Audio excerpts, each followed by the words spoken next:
Isang magandang araw po sa inyong lahat. Ako po si Kite Dieter Bersian, incoming 4th year BS Applied Mathematics student, your next AYA Student Council President under the banner of Isanliab Servant Leaders Union.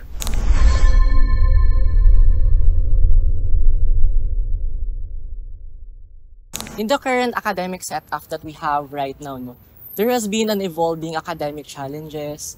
There has been shifting to learning modalities. Like for example, the prevalent issue that we have right now sa AYAS is yung Independent Learning Week, And there is a lack of student participation on implemented policies that we have sa institute. So that to improve the academic... So to improve the academic freedom that we have inside the university, we will be revolving around the hashtag Servisyong First Ka. From the term that we have, the hashtag AYAS Pataas, in which we built on building the momentum of elevating all academic programs and sinisiguradong walang sektor na naiiwan.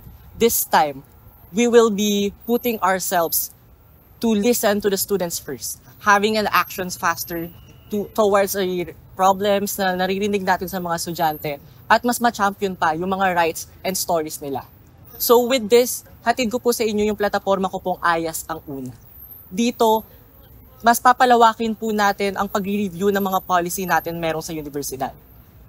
Papalawakin natin in a way na there must be a consultation with the student body, with the student leaders who amplifies the voices of the student body, because it is our right in the student handbook that we have the right to policy decision making. So having a consultation with the student body na gagawin before the start of classes, midterm consultations, and even at the end of the SEM, para mas masigurado na working ba talaga yung academic setup na meron tayo ngayon o mas kailangan pa ng improvement. So with this one, napakinggan yung boses ng mga estudyante, mas narepresenta sila ng maayos, nagkaroon ng mas maayos na academic freedom sa ating institution.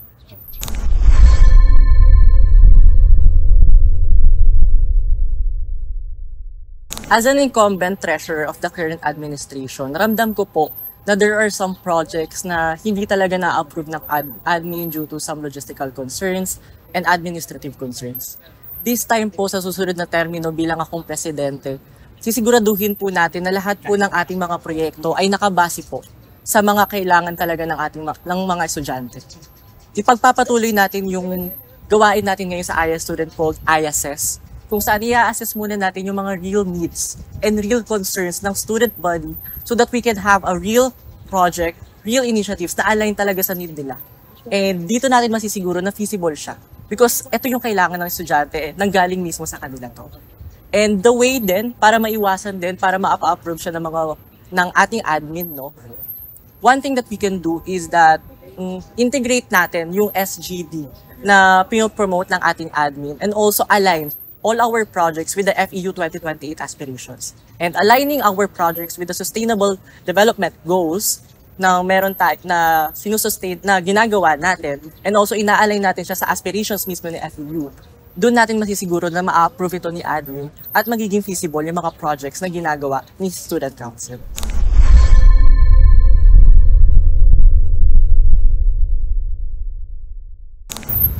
My term as the next president of the AYAS Student Council, we will revolve all our projects, all our initiatives under the battle cry of hashtag Servisyong First Ka.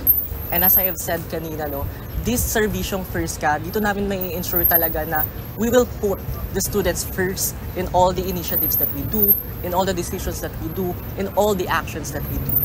And lahat po ng mga projects namin na ika-campaign throughout the election campaign, sisiguraduhin namin na naka-align talaga to sa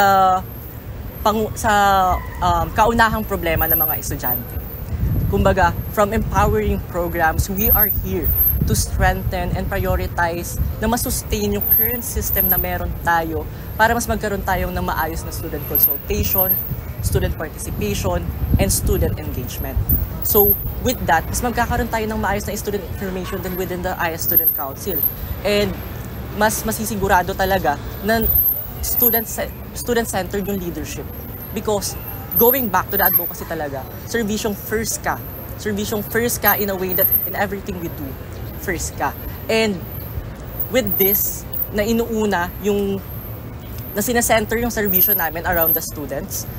This is how we hear the stories of every AYA students.